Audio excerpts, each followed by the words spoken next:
नमस्कार दोस्तों, आप सभी को नव वर्ष 2024 की बहुत बहुत शुभकामनाएं एवं मंगल कामना। यह वर्ष 2024 आपके जीवन में नए खुशियां लेकर के आए और आपकी हर मनोकामना पूर्ण हो। चलिए अब कुछ राजनीति और पॉलिटिक्स की जो बातें होती है उस पर वापस लौट करके आते हैं। इंडी अलायंस का जो सीट बंटवारा 2023 के अंत तक हो जाना चाहिए था, वो नहीं हो पाया जैसा सभी को उम्मीद थी।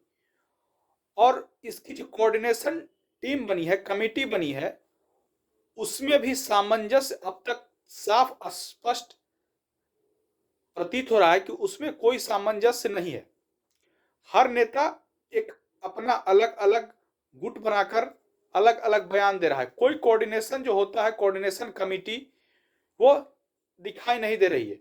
और जो उन लोग का मैनिफेस्टो होता, एक घोषणा पत्र होता, साझा घोषणा पत्र, उसके तहत इंडी अलायंस गठबंधन चुनाव में जाता, वह भी स्पष्ट नहीं दिखाई दिया।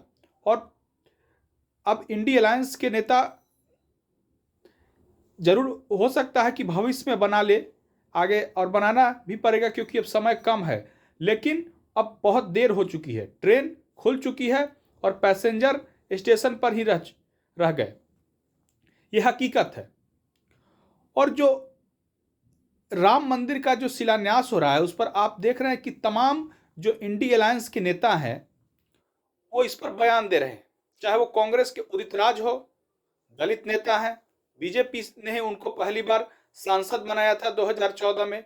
उसके बाद वो पार्टी बदल करके कांग्रेस में चले गए और उसके बाद वो सांसद नहीं बन पाए। लोकसभा का चुनाव शायद वो हार गए थे दिल्ली से। और बिहार से आरजेडी के विधायक का बयान सुन लीजिए। तो बाकी अन्य लोग भी है, कर्नाटक के मंत्री हैं। तो इन लोगों का जो बयान आ रहा है उससे इंडी अलायंस कमजोर और होगा, ये बात सत्य है। क्योंकि देश का जो माहौल है, देश का जो सेंटिमेंट्स है, यह राजनीति 1990 से जो 2014 तक चली वो राजनीति नहीं है। ये राजनीति 2014 से 2024 की राजनीति है और अब यह राजनीति पूरी तरीके से बदल चुकी है। इस राजनीति में जो हिंदुत्व का विरोध करेगा उसकी लुटिया डूब जाएगी। और ये विपक्ष के जो नेता, बड़े बड़े नेता है, स्वयं सेल्फ गोल करने में, अपने पैर पर कुल्हाड़ी मारने में माहिर है। और इससे लगातार बीजेपी एनडीए अलायंस को खुद ब खुद ये लोग फायदा पहुंचाते रहते हैं। मध्य प्रदेश, छत्तीसगढ़ जैसे राजस्थान चुनाव में कहा जा रहा था कि कांग्रेस का पलड़ा भारी है, लेकिन कांग्रेस सोती रही और बीजेपी जीत गई। क्यों बीजेपी जीत गई? क्योंकि बीजेपी के नेताओं ने हार्ड वर्किंग किया, प्रधानमंत्री मोदी के नेतृत्व में लगातार मेहनत किया। मेहनत के कारण कोई भी सफलता जमीनी पटल पर दिखाई दी और जनता ने उस मूल जो विकास था, विकास की गारंटी थी, मोदी की गारंटी थी, उसे समझा।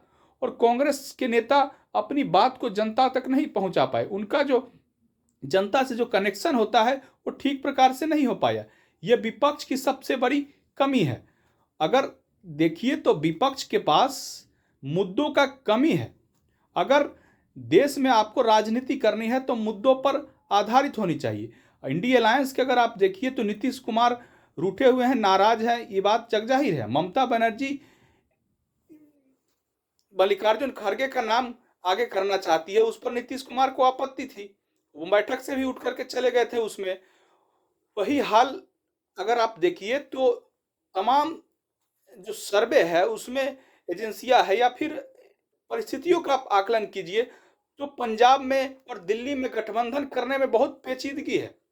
क्योंकि यहाँ पर आम आदमी पार्टी कांग्रेस को सीटें देना नहीं चाहती है ज़्यादा। और पिछली बार अगर आप देखिए तो पंजाब में कांग्रेस जो थी वो 8 सीटें जीती थी। तो क्या कांग्रेस के लिए आम आदमी पार्टी 8 सीट छोड़ देगी? वही स्थिति दिल्ली में है। दिल्ली में बीजेपी को अकेले 62% वोट मिला हुआ है।